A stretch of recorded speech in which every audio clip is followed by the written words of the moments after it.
오늘도 이 시간 말씀을 통해서 하나님의 크신 사랑과 은혜를 가정 가운데 그리고 삶 가운데 누리는 성도 여러분이 되셨으면 좋겠습니다. 예수님의 공생애, 즉 대중사역은 우리가 읽은 요한복음 13장 이전, 즉 요한복음 12장에서 마무리가 되어져 갔습니다. 사실 예수님께서 이 땅에 오셔서 하신 일이 무엇이겠습니까? 마태복음 4장 23절 말씀에 보면 이렇게 기록을 하고 있습니다. 예수께서 온 갈릴리에 두루 다니사 그들의 회당에서 가르치시며 천국 복음을 전파하시며 백성 중에 모든 병과 모든 약한 것을 고치시니라고 말입니다. 그리고 마태복음 9장에서도 동일하게 또 말씀하셨습니다. 예수님께서 이 땅에 오셔서 하신 사역은 회당에서 가르치시고 그리고 천국 복음을 증거하시며 또 많은 병자들을 고치신 그러한 사역들입니다. 이제 예수님의 십자가를 눈앞에 두고 벌어지는 상황들이다라는 것입니다.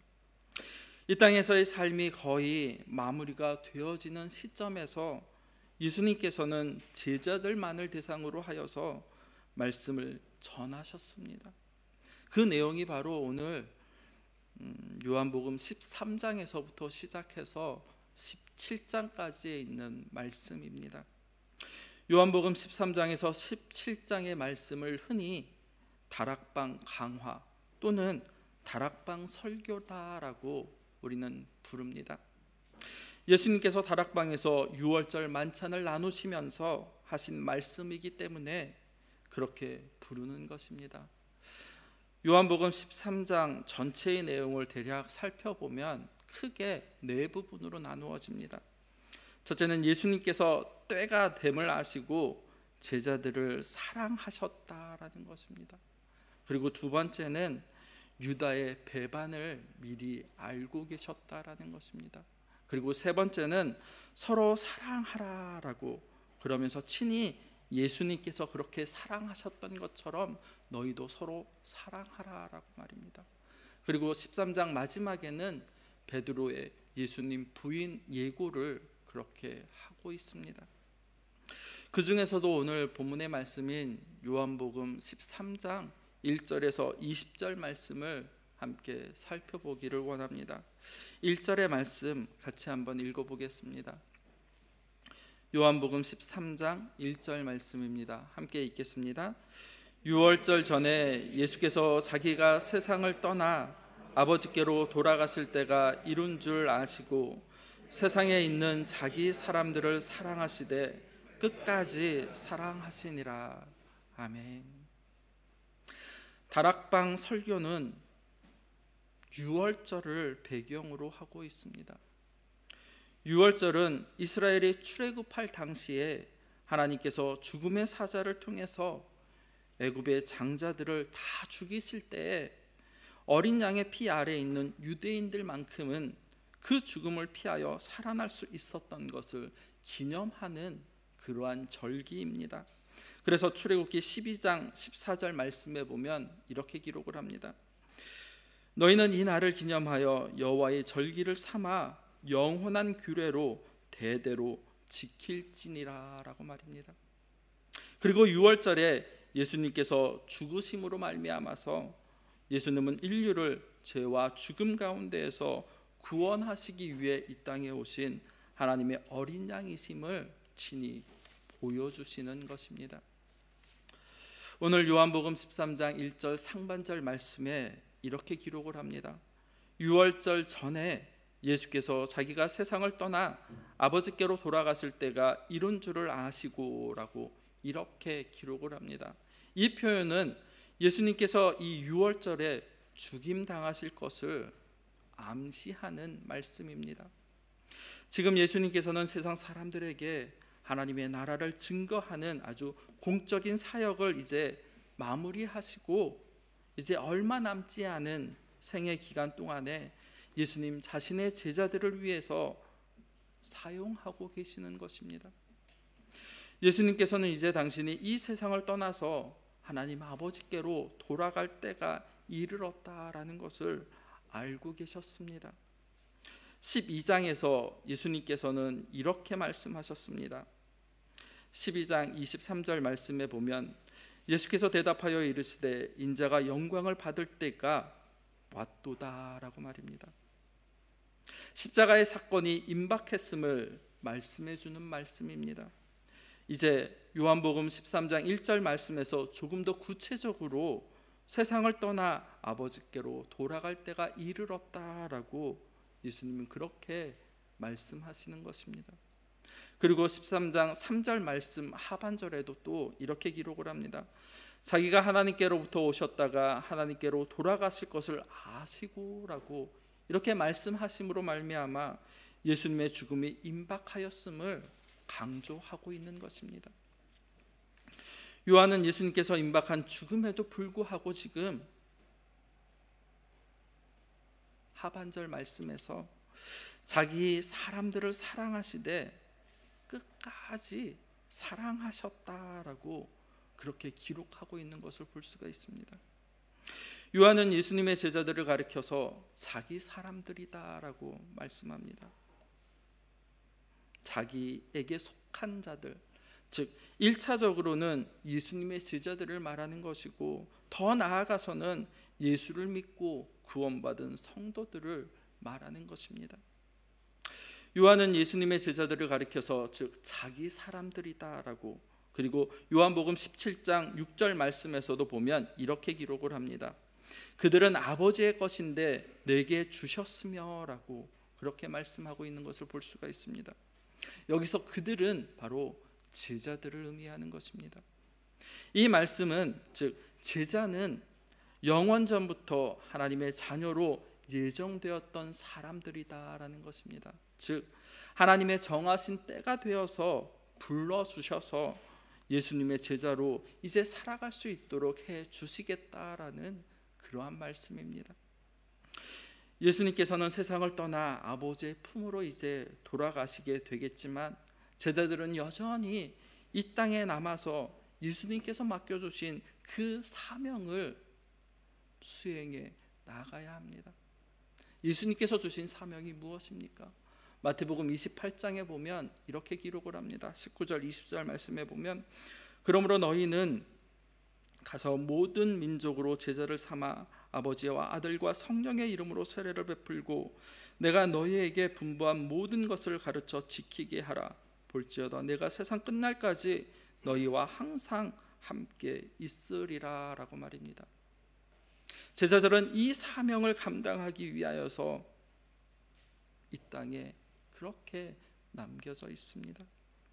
그런 제자들을 예수님께서는 사랑하셨습니다. 그런데 1절 말씀 하반절에 어떻게 사랑하셨다라고 기록하고 있습니까? 끝까지 사랑하셨다라고 말씀하고 계십니다. 여기서 끝까지라는 말은 이중적인 의미를 담고 있습니다. 먼저는 시간적인 의미에서의 끝을 의미하는 것입니다. 예수님께서 십자가를 지실 때까지, 즉 마지막 순간까지도 제자들을 사랑하심을 보여주는 그러한 말씀입니다. 그리고 두 번째는 다른 의미로서는 최종 목적을 이룰 때까지, 즉 완성이라는 의미가 내포되어져 있습니다. 예수님께서 이 세상에 오신 목적은 즉 인류 구원의 사명을 완성하기 위해서 제자들을 사랑하시는 예수님의 모습을 보여주시는 것입니다. 예수님께서 십자가에서 마지막으로 하신 말씀이 무엇입니까? 누가복음 19장에 보면 마지막에 다 이루었다라고 그렇게 말씀하셨습니다. 바로 이 두 가지 의미를 다 내포하고 있는 말씀입니다. 예수님께서는 십자가 위에서 예수님이 당신이 오신 목적을 다 이루실 때까지 끝까지 제자들을 그렇게 사랑하셨다라고 요한은 기록하고 있는 것입니다. 우리는 예수님께서 십자가를 앞두고 이렇게 말씀하는 것을, 아니 이렇게 기도하는 것을 볼 수가 있습니다. 요한복음 12장 27절 말씀에 보면 이렇게 기록을 하고 있습니다. 지금 내 마음이 괴로우니 무슨 말을 하리요? 아버지여, 나를 구원하여 이 때를 면하게 하여 주옵소서. 그러나 내가 이를 위하여 이 때에 왔나이다 라고 기록하고 있는 것을 볼 수가 있습니다. 요한복음은 비록 생략하고 있지만 병행 구절인 마태복음을 보면 예수님은 겟세마네 동산에서 이렇게 기도하셨습니다. 내 아버지여, 만일 할만하시거든 이 잔을 내게서 지나가게 하옵소서. 그러나 나의 원대로 마옵시고 아버지의 원대로 하옵소서라고 그렇게 기도하셨습니다. 그리고 또 누가복음을 보면 이렇게 기록하고 있습니다. 땀이 땅에 떨어지는 핏방울 같이라고 그렇게 기록을 하고 있습니다. 예수님께서는 온 인류를 죄를 홀로 짊어지시고 십자가를 져야 한다라는 그 사실에 깊은 고뇌 가운데 있었음을 알 수가 있습니다. 그런 고뇌 속에서도 예수님께서는 예수님 당신의 제자들을 향한 사랑을 끝까지 결코 놓치지 아니하시고 사랑하고 계셨던 것입니다. 예수님께서는 당신의 죽음이 인류를 죄와 죽음 가운데 구원해 내시기 위한 하나님의 뜻임을 너무나도 잘 알고 있었습니다. 그래서 26장 39절 말씀에 나의 원대로 마옵시고 아버지의 원대로 하옵소서라고 그렇게 기도하는 것을 우리는 볼 수가 있습니다. 그래서 묵묵히 예수님께서는 하나님의 뜻에 순종해서 지금 십자가로 향해 가고 계시는 것입니다. 그런데 13장 2절 말씀에 보면 이렇게 기록을 합니다. 마귀가 벌써 시몬의 아들 가룟 유다의 마음에 예수를 팔려는 생각을 넣었더라라고 이렇게 기록을 하는 것을 볼 수가 있습니다. 제자 중에 한 사람인 시몬의 아들 가롯 사람 유다, 이미 마귀에 붙들려서 예수님을 팔려는 음모를 꾸미고 있었다라고 요한은 기록을 합니다. 계속해서 3절 말씀에도 보면 예수님께서 이렇게 말씀하십니다. 저녁 먹는 중에 예수는 아버지께서 모든 것을 자기 손에 맡기신 것과 또 자기가 하나님께로부터 오셨다가 하나님께로 돌아갈 것을 아시고라고 말씀하십니다. 예수님께서는 자신이 떠날 시간이 가까워 왔음을 아시고 이제 예수님께서 계시지 않는 상황에서 예수님께 맡기신 일들을 이루어가야 할 그 제자들을 향하여서 사랑으로 격려하여 주시고 새롭게 시작되는 교회 공동체 안에 핵심 일꾼으로 그들을 세우시기 위해서 이제 제자들의 발을 씻기셨다라는 것입니다. 유대 전통에 의하면 발을 씻는 것은 성전을 출입하는 것과 그리고 가정에서 방문객을 환대하는 것, 그 두 가지가 있다고 합니다. 제사장들과 백성들은 성전에 출입할 때에 먼저는 자신들을 정결하기 위해서 손과 발을 씻었다고 합니다. 또 가정에서는 손님을 환대하는 의미로서 자신을 깨끗하게 할 수 있도록 물을 제공하였다라고 합니다.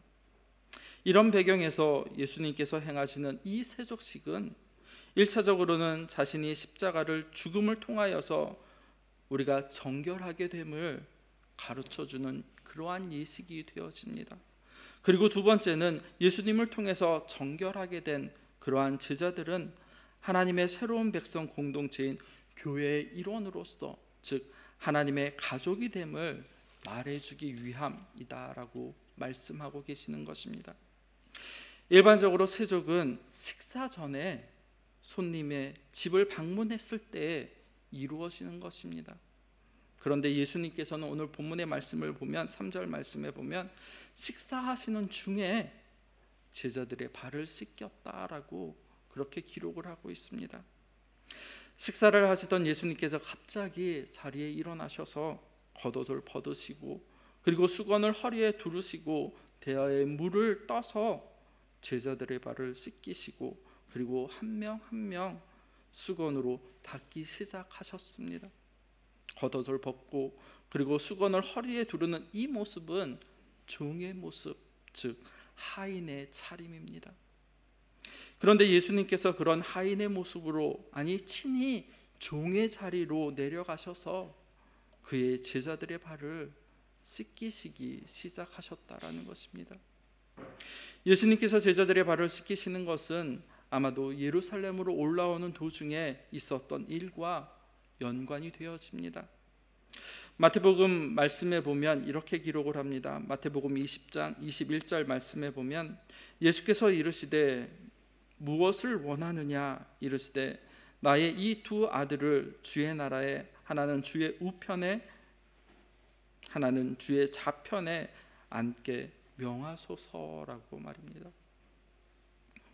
야고보와 요한의 어머니가 예수님께서 예루살렘으로 들어가시면서 두 아들을 하나는 우편에 그리고 하나는 좌편에 앉게 해달라라고 이렇게 청하였고, 그 이야기를 들은 제자들은 이것을 보고 어떻게 하였습니까? 화를 내었습니다. 서로 높아지려고 하는 그러한 마음이 가득하여졌습니다. 예수님께서는 그런 제자들을 바라보시고 이렇게 말씀하십니다. 20장 26절에서 28절의 말씀에 보면 너희 중에 누구든지 크고자 하는 자는 너희를 섬기는 자가 되고 너희 중에 누구든지 으뜸이 되고자 하는 자는 너희의 종이 되어야 하리라. 인자가 온 것은 섬김을 받으려 함이 아니라 도리어 섬기려 하고 자기 목숨을 많은 사람의 대속물로 주려 함이니라 라고 그렇게 제자들에게 말씀하시는 것을 볼 수가 있습니다. 그러므로 이제 예수님께서 제자들의 발을 씻어주심은 바로 섬김의 본을 보여주기 위한 것이다 라고 우리는 알 수가 있습니다. 예수님께서 한 사람씩 발을 씻어주셨습니다. 예수님께서 발을 씻어주실 때 제자들의 반응이 어떠하였는지 우리는 성경을 통해서 보면 자세하게 기록되어져 있지 않기 때문에 아마도 다른 제자들은 예수님께서 발을 씻어주셨을 때 너무나 갑작스럽게, 아니 당황스러워서 그냥 그렇게 서 있었던 것 같습니다. 그리고 오늘 말씀에 보면 베드로의 차례가 되어졌을 때 베드로는 이렇게 말하였습니다. 주여, 주께서 내 발을 씻으시나이까 라고 말입니다. 또 8절 말씀에도 보면 내 발을 절대로 씻지 못하시리이다 라고 분명하게 거절하고 있는 것을 볼 수가 있습니다. 베드로는 예수님께서 왜 갑작스럽게 이렇게 제자들의 발을 씻겨주시는지 도무지 이해가 되지 않았을 것입니다. 예수님과 베드로의 관계는 어떻게 됩니까? 바로 스승과 제자의 관계입니다. 예수님께서 오는 도중에, 예루살렘으로 오시는 도중에 이렇게 물어보셨습니다. 한번 말씀을 한번 찾아보겠습니까? 마태복음 16장 15절과 16절 말씀입니다. 우리가 너무나도 잘 알고 있는 말씀인데요. 마태복음 16장 15절 16절 말씀 같이 읽겠습니다. 이르시되 너희는 나를 누구라 하느냐? 시몬 베드로가 대답하여 이르되 주는 그리스도시요 살아계신 하나님의 아들이시니이다. 아멘.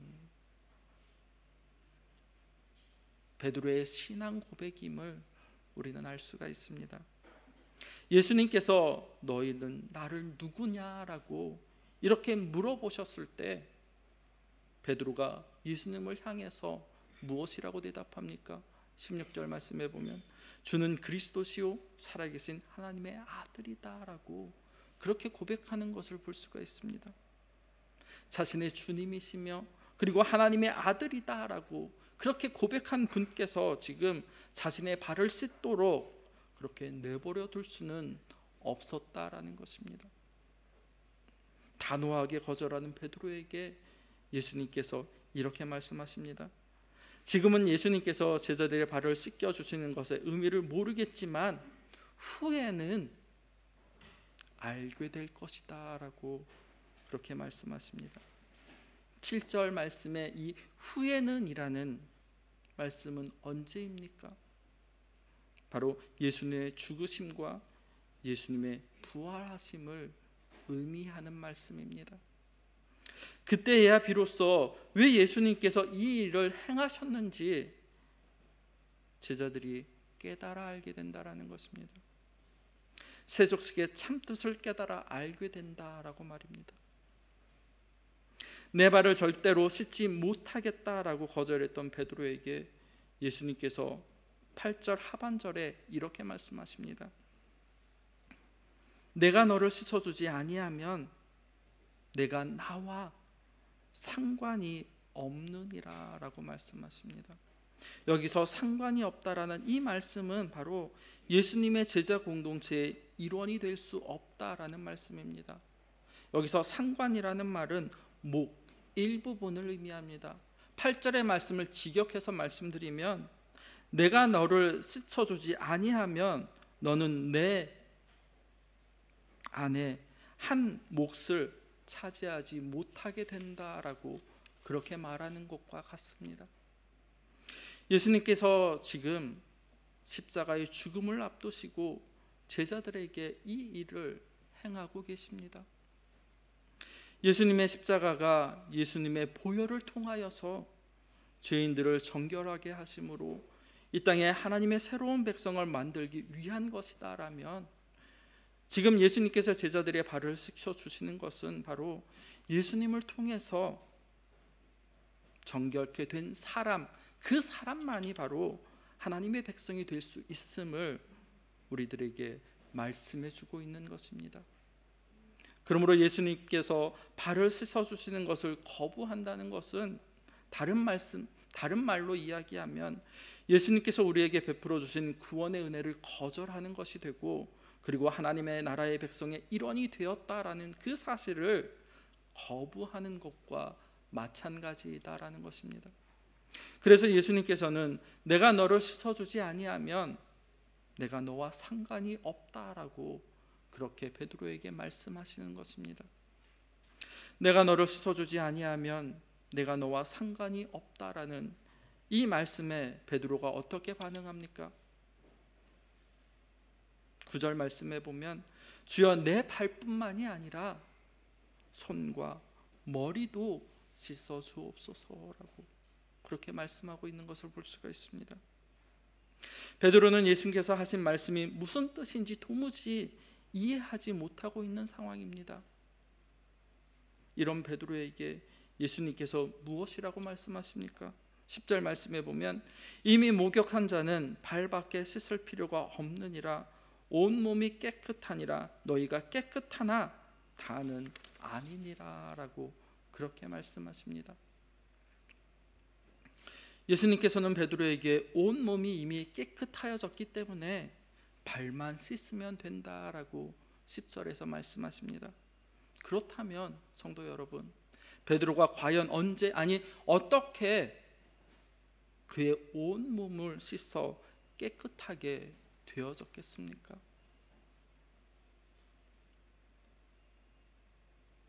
말씀을 한번 찾아보겠습니다. 요한복음 15장 3절 말씀입니다. 제가 가지고 있는 성경은 신약 174페이지입니다. 요한복음 15장 3절 말씀 같이 읽겠습니다. 너희는 내가 일러준 말로 이미 깨끗하여졌으니 아멘. 무슨 뜻이겠습니까? 베드로와 제자들은 예수님께서 전하신 말씀을 듣고 믿음으로 고백하였다라는 것입니다. 그래서 제자들은 말씀으로 이미 깨끗하여졌다라고 예수님께서는 그렇게 말씀하시는 것입니다. 요한복음의 말씀을 통해서 우리는 우리가 어떻게 깨끗하게 되었는지 그 방법을 배우게 되어집니다. 하나는 예수님의 십자가를 통해서 우리는 정결하게 되어집니다.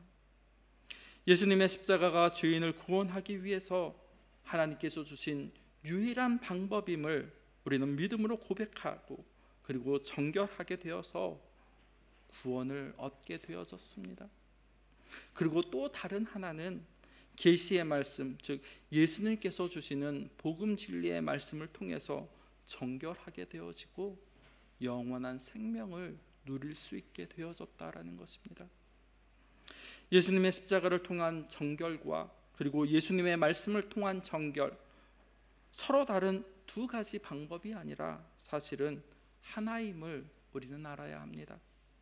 왜냐하면 계시의 말씀은 진리이신 예수님을 통하여서 드러내는 것이고, 그리고 진리이신 예수 그리스도의 복음의 핵심 사역은 바로 십자가이기 때문입니다.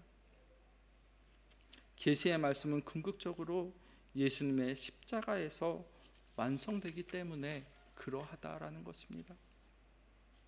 예수님께서 이미 목욕하는 자는 온몸이 깨끗하여졌기 때문에 발만 씻으면 되지만 다는 아니다라고 그렇게 말씀하셨습니다. 여기서 다는 아니다라는 이 말씀은 지금 예수님과 함께 유월절 만찬을 나누고 있는 예수님께서 발을 씻어주시는 제자 중에서 목욕하지 아니한 자, 즉 다시 말씀드리면 말씀을 통해서 정결하게 되지 못한 자가 있다라는 그러한 말씀입니다. 요한은 이 말씀이 예수님을 팔자에 대한 말씀이라고 설명하면서 우리가 너무나도 잘 알고 있는 가룟 유다를 향해 하시는 말씀이었습니다. 사랑하는 성도 여러분, 예수 그리스도와 함께 있고, 지금도 함께 있지만 하나님의 말씀을 듣고도 깨닫지 못하고, 예수님을 하나님의 아들 그리스도임을 믿지 못하는 사람들이 우리 가운데 여전히 있다라는 사실입니다. 얼마나 안타깝고 얼마나 불행한 일이겠습니까? 사도 바울은 이렇게 이야기합니다. 사도행전 28장 말씀에 보면 일러스되 이 백성에게 가서 말하기를 너희가 듣기는 들어도 도무지 깨닫지 못하며 보기는 보아도 도무지 알지 못하는도다. 이 백성들의 마음이 우둔하여져서 그 귀로는 둔하게 듣고 그 눈은 감았으니 이는 눈으로 보고 귀로 듣고 마음으로 깨달아 돌아오면 내가 고쳐줄까 함이라 하였으나 그런즉 하나님이 이 구원이 이방인에게로 보내어준 줄 알라 그들은 그것을 들으리라 라고.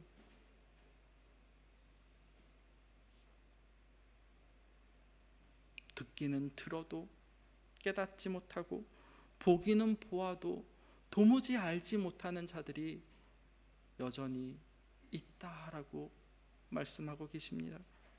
그런데 오늘 교회 안에도 이러한 사람들이 있음을 우리는 알아야 합니다. 오랜 시간 동안 정말로 신앙생활을 해오고 직분을 맡아서 봉사하고 헌신함에도 불구하고 예수님을 온전히 알지 못하고 그리고 믿음으로 고백하지 못해서 마침내 가룟 유다처럼 정말로 심판을 받고 멸망받게 될 사람들이 있다라는 사실입니다. 그러므로 우리는 늘 하나님의 말씀 앞에서 자신을 점검해 보아야 합니다. 내가 정말로 진실된 믿음을 가지고 신앙생활을 하고 있는지, 예수님을 나의 구주, 나의 하나님으로 고백하면서 하나님은 그분의 말씀을 따라서 순도 100% 온전히 순종하며 지금 살아가고 있는지 진지하게 자신을 점검하고 그렇게 제자들의 발을 씻겨주신 후에 예수님께서 이렇게 말씀하셨습니다. 내가 너희에게 행한 것 같이 내가 너희에게 행한 것을 너희가 아느냐라고 12절에서 물어보고 계십니다. 예수님께서 무슨 의도로 제자들의 발을 씻어 주셨는지 너희가 아느냐라는 것입니다. 제자들이 예수님의 의도를 알고 있었습니까? 예수님께서 자신의 죽으심을 말씀하실 때에도 제자들은 여전히 깨닫지 못하였습니다. 오히려 누가 높은 자리를 차지할 것인지를 놓고 다투었던 그런 제자들이었습니다. 그런 제자들이 지금 예수님의 발 씻어주시는 의미를 깨달아 알 리 전혀 없다라는 것입니다.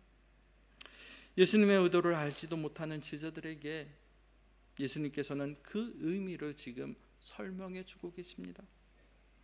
예수님께서는 선생이고 주로서 그리고 겸손과 섬김의 분을 보여주시기 위해서 친히 제자들의 발을 씻어주셨다라고 그렇게 말씀하시면서 이제 제자들은 예수님께서 자신들의 발을 씻어주신 것처럼 제자들 너희들도 서로의 발을 씻어주어야 한다라고 그렇게 말씀하고 계시는 것입니다.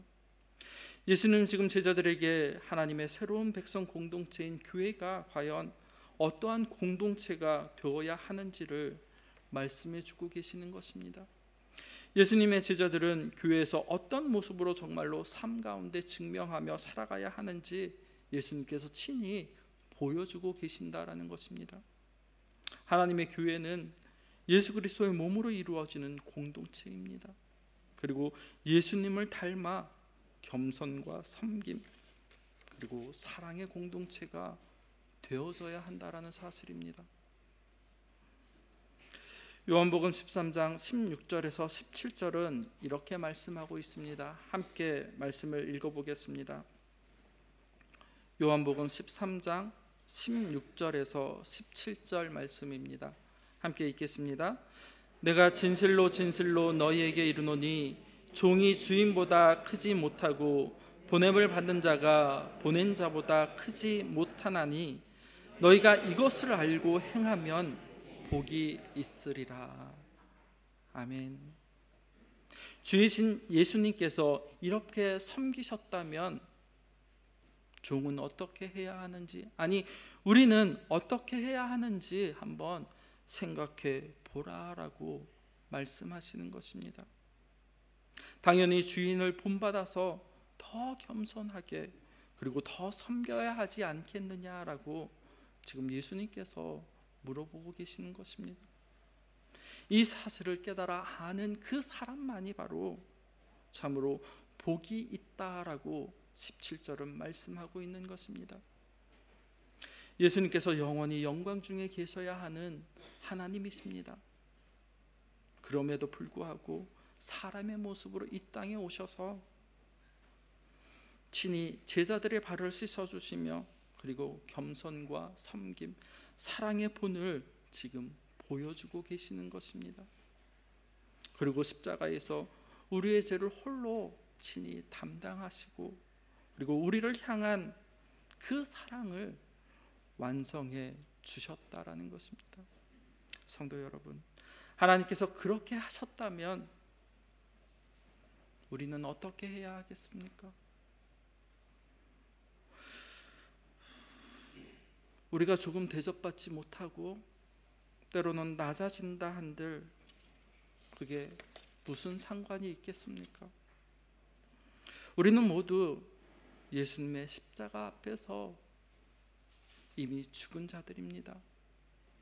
성도 여러분, 우리는 예수님의 십자가 앞에서 우리 자신의 야망, 자랑, 모든 욕심을 이미 못 박지 않았습니까?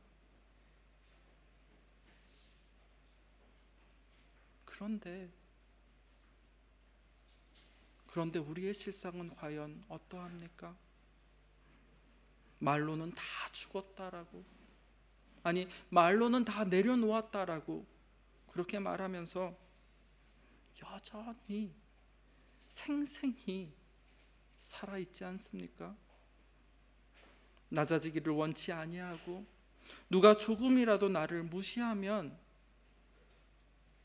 견디지 못하는 것이 우리들 아닙니까?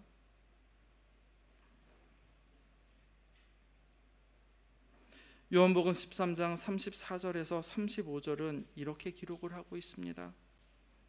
새 계명을 너희에게 주노니 서로 사랑하라. 내가 너희를 사랑한 것 같이 너희도 서로 사랑하라.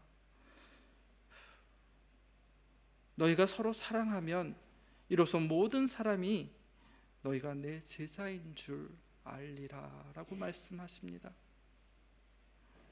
성도 여러분, 세상 가운데 우리가 예수님의 제자였다라는 그 사실을 보여주는 증거가 무엇이 되어야 하겠습니까? 요한복음 13장 34절 35절 말씀에 보면 너희가 서로 사랑하면 너희가 내 제자인 줄 알리라 라고 그렇게 말씀하고 있습니다. 그것은 바로 우리가 서로 사랑하는 것을 보여주면 됩니다. 우리의 사랑을 통해서 세상은 우리가 예수님의 참된 제자임을 알게 되어질 것입니다. 여기서 서로 사랑한다는 것은 예수님처럼 서로의 발을 씻어주는 것이고, 그리고 자기의 권리를 주장하고 내세우며 그리고 높아지려고 결코 하지 않는다라는 것입니다. 성도 여러분, 교회가 살아있는 교회인가, 아니 교회가 좋은 교회인가를 판단하는 기준은 결코 건물이나 조직 그리고 활동이 아닙니다. 그 공동체 안에, 그 교회 안에 어떠한 말씀이 존재하고 있고 또 어떤 사랑이 있느냐가 바로 기준이 되어지는 것입니다. 고린도전서 13장 1절은 이렇게 말씀합니다. 내가 사람의 방언과 천사의 말을 할지라도 사랑이 없으면 소리나는 구리와 울리는 꽹과리와 같다라고 말입니다. 복음 진리의 말씀이 바르게 선포되어지고 그리고 그 말씀에 순종하면서 서로 사랑하며 살게 될 때 비로소 예수님께서 함께 하시고 그들은 예수님의 참된 제자가 되어지는 것입니다. 성도 여러분, 분명 약점이 있고 또 서로 맞지 않는 점이 있습니다. 아니, 어떠한 부분은 너무나도 나와 맞지 않고, 아니 견디기 힘들 정도가 되어지는 부분도 분명 있을 것입니다. 그럼에도 불구하고 나를 낮추고 그를 진정으로 사랑하게 될 때 거기에 하나님의 나라가 있음을 우리는 기억해야 할 것입니다. 사람들은 이런 우리의 모습을 보고 우리가 예수님의 참된 제자임을 알게 되는 것입니다. 그리고 자신의 삶을 부끄러워할 것입니다. 그런 우리의 삶을 통해서 우리를 만드신 하나님을 영화롭게 하고 그분의 말씀을 듣게 되어지게 되는 것입니다. 하나님께서 우리에게 은혜를 베풀어 주셔서 우리로 자기 사람들을 끝까지 그렇게 사랑하신 예수님의 사랑을 깨달아 알고 날마다 그 사랑에 힘입어서 서로의 발을 씻겨주는 것처럼 섬기며 또 삶을 사랑하는 그러한 성도 여러분의 가정이 되셨으면 좋겠습니다. 기도하겠습니다. 예수 그리스도의 공동체로 불러주신 하나님 아버지, 은혜와 사랑을 감사합니다. 우리는 허물의 사함을 받고 죄를 덮어 가리움을 받은 그러한 자들입니다. 하나님께서 베풀어 주신 은혜를 망각하지 않게 하시고 날마다 기쁨과 그리고 날마다 감사하며 우리를 용서하시고 환대해 주신 예수님을 따라 우리도 구원받은 자녀답게, 아니 성도답게 부끄러움과 허물을 덮어줄 수 있는 그러한 삶을 살아갈 수 있도록, 그리고 서로 섬기며 사랑 가운데 본을 보이는 삶이 될 수 있도록 성령님 우리를 붙들어 주시옵소서. 예수님의 이름으로 기도드립니다. 아멘.